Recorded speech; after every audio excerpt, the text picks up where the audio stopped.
This is going to be a deep dive on the new Gen 4 tech demo video posted by Platinum5. Let's check it.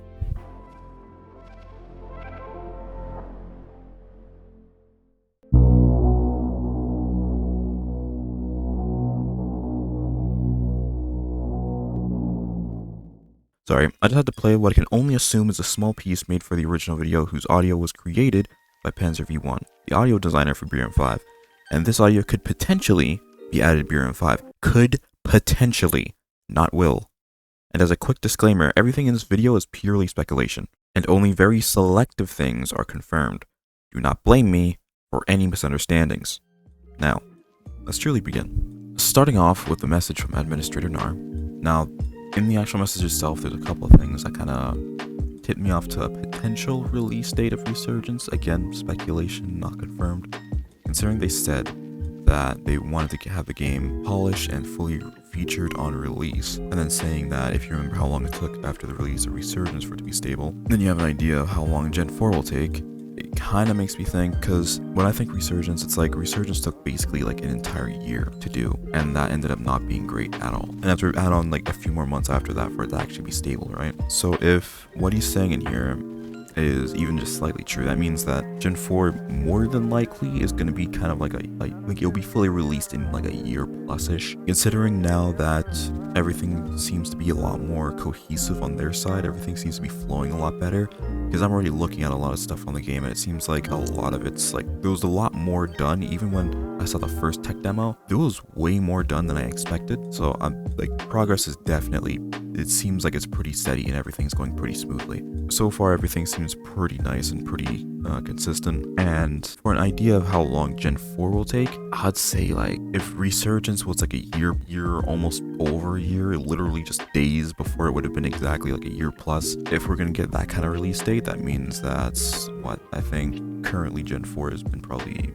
within, I'd say like probably like 5-6 months in development or so, because just I think it's been like 4 months since the previous tech demo, right? So it's been probably a total of, this is just my kind of guess, I'd say around 6-ish months. So if we were supposed to say like Resurgence was like a year and a couple months extra time, so like 14 months total-ish, I'd say that Gen 4 might come out within like next, obviously like 8 months, somewhere between there. Either that or even earlier, because I did see a message from KitKat, which I'll quickly throw up on screen, saying that it might come up in Q3, but I think that was just kind of like a random answer. He just kind of tossed out there as a more likely answer, which was just super far out there. But considering their progress, honestly, I wouldn't doubt Q3 as being a potential release date for the update. I'm not gonna lie. It seems like if they're consistently working and stuff, and everyone seems like they're going like overtime and overkill for this, if that's the case, then it seems like, yeah, Q3 would definitely seem plausible for sure, because that's still like another 4-ish months plus, so that's definitely possible. But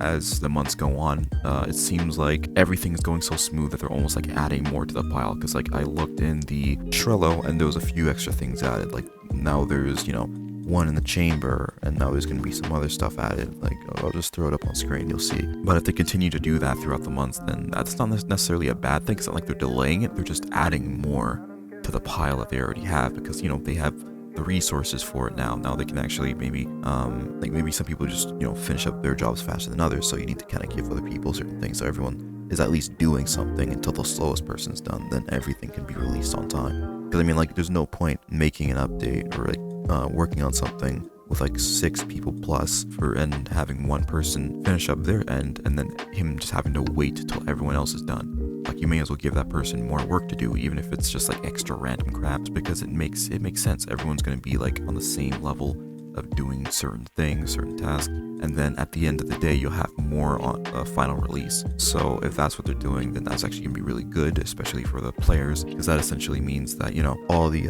stuff that we've currently seen, like I know there was like a leak update log and stuff. Now all that stuff's going to become more relevant, because now there's going to be so much extra stuff put onto that pile that whatever was on that list is basically going to be completely overshadowed. Moving on to the game mechanics, they say that the hit reg has been improved. Let's check that real quick.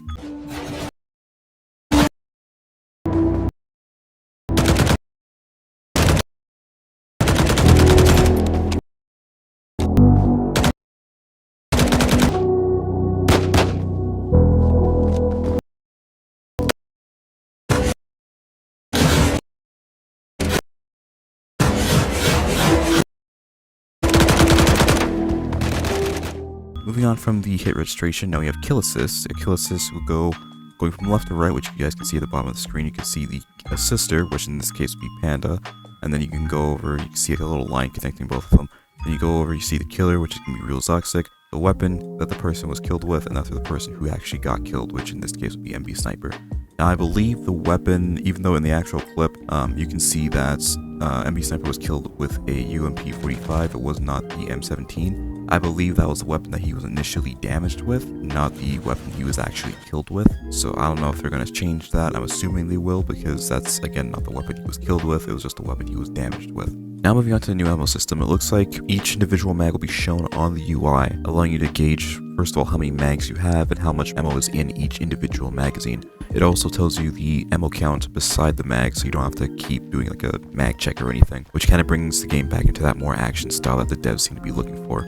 You can also see which mag is selected via the yellow indicator, as well as the bullet overhead, which I believe indicate one round in the chamber as well. And if you look when he's reloading, you can see when he starts to reload, the mag goes down to empty, but you can still see that it still has the general icon as well as a 1 where the ammo indicator is, showing that there's still 1 in the chamber, and still saying that's currently selected until he finally switches max properly. Finishes the reload, you can see it switches back to 26 rounds, which is the absolute max you can have for that weapon. Quickly, one thing I do want to mention with the new ammo managing system, is that I do hope that there is going to be some way where you can contribute ammo from different magazines into one. So if you have like half of a mag here, half of a mag there, you can then somehow manage to combine those magazines. A good example would be BattleBit. You can just hit like P and it automatically combines magazines, so that way you don't have to stop super hard in combat to try and mix and match your magazines, so that way everything works. It's probably already being in dev, because it kind of has to happen. Honestly, it doesn't make any sense to have an open world game where you're going around to different places and stuff, fighting in different environments, probably going to different locations in one trip, and then having like 6 half-empty magazines that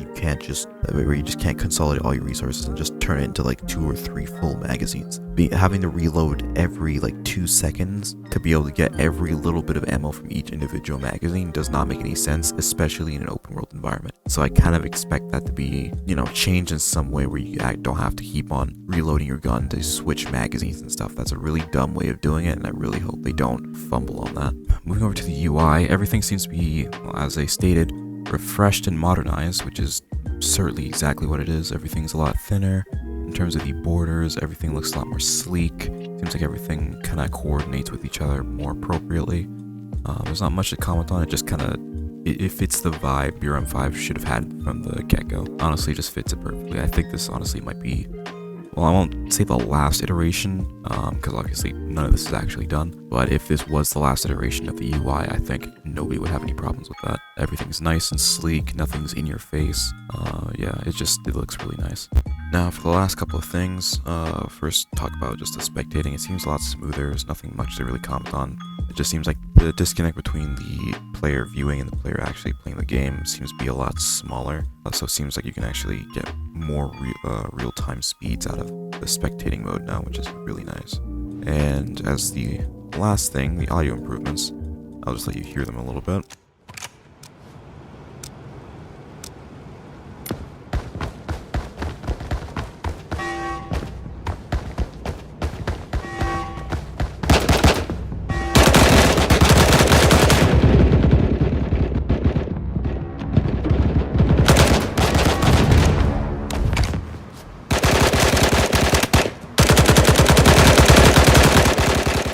So as you can hear there's a ton of small little details, small little sounds that previously weren't there. As you can hear, when the round's about to end or when the objective's being captured, there's actually a small amount of music that starts slowly fading into the combat. And even earlier before that, you could hear the countdown, little ticks going down. Just small things like that which really help the gameplay. Makes everything feel a lot smoother and more connected. Now moving over to some additional content. So as you can see here, we have the Cry ABS with the ABS harness. You can see it looks really nice. It has multicam, MB Sniper says that he and KitKat have put in over 20 hours making this, so definitely paid off. You can see how much details put into it. Everything was custom made, especially the Molly webbing looks really nice, and you can compare that with the current one that we have in-game. Major difference here. Substantially cleaner for the new one.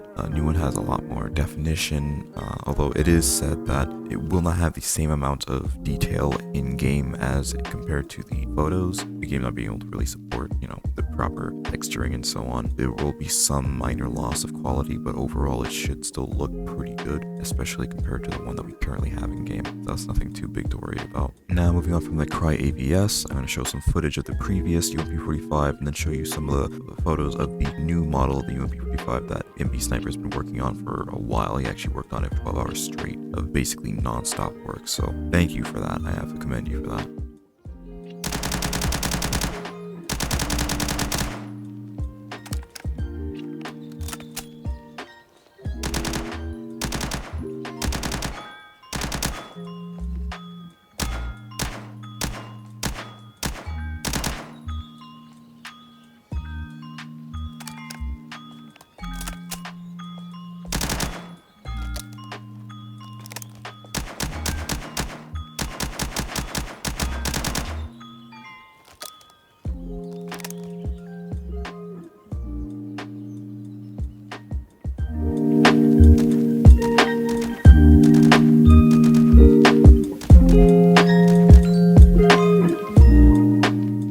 So thank you for the new model. It will not go to waste. Honestly, it's probably going to be one of the first guns I get my hands on when this new update drops. But now, before I get too gushy about the UMP45, let's just quickly go over to another weapon, which was actually leaked to the MP9. MB Sniper said he was working on this in his off time, for however much off time he actually does get. And honestly, it looks really good. This is just the body of the gun, nothing too crazy.